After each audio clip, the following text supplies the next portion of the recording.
My first parametric model is a hanger. If you insert two water bottles in two sides, it will become the real hanger. I was struggling with making the bottom part of the hook bigger. In the end, I found it's pretty easy. Just adjust the sweep taper angle.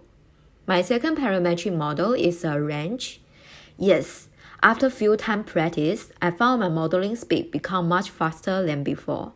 Although it took me some while to figure out how to use coil to create the curve. My third parametric model is a skateboard. I model one wheel, then I mirror it twice to become 4 wheels. Before modeling, I had to place the canvas on the correct axis to make sure it's symmetric. So it's easier to select face when doing mirror. For the wheel, I just need to model one and mirror the rest.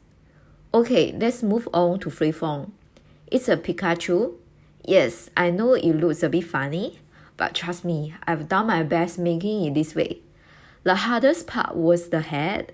I think I just tried too hard to make it look alike, so I just did point by point. Please never do that, because that caused a lot of mistakes. In the end, I realized I wasn't able to finish my form due to the errors. I have to go back and try to spot and fix the mistake. So if the warning sign appears, please stop and fix the bug immediately. And avoid adjusting the form point by point.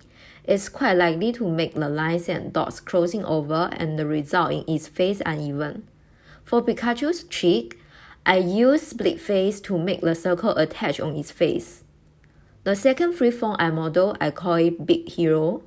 For the experience I learned from Pikachu, I added it by selecting multiple lines and face at the same time.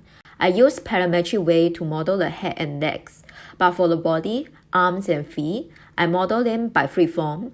I use shell to make the eyes pop up more, and I modify the hands from original look to pliers. Oh yeah, I found an easy way to model the arm. So I create a ball first, then I stretch it to the shape of rubbery ball. After that, I cut the bottom half, then I fill the hole. See, it's much easier and faster.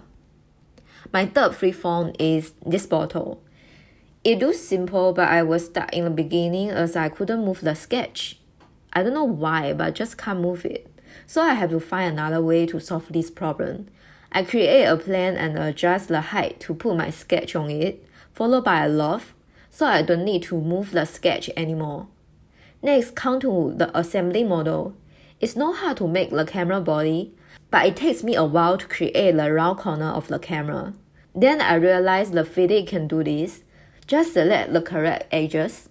For the camera lens, the middle part I use extrude to create the embossment and apply a pattern to make it one round. After I finish every single component, I join them together to form the object. My second assembly model is a bow. Before I go into Fusion, I drew the front and top view of the bow in the Illustrator, which helped me frame the entire look. Then I import my joint to Canvas and calibrate into Fusion. Here again, before start modeling, I have to adjust the position of canvas properly, as later I need to use mirror to form the two sides of the bow body, followed by creating the inside parts with parametric tool before combining two components together. My last model is a toy card. Before modeling, I drew front view of the part, so later it could help me to sketch in Fusion. I started the card frame first. I use offset. It helps me expand from the original joint and fit it to make it round corner. After I finish all the parts, I join them one by one. In the end, I realized that I forget to move the first component to the correct position. So I had no choice but come back and break the link, fix them, and join them back again. I use parametric freeform join and I integrate all the skills I've learned in this model.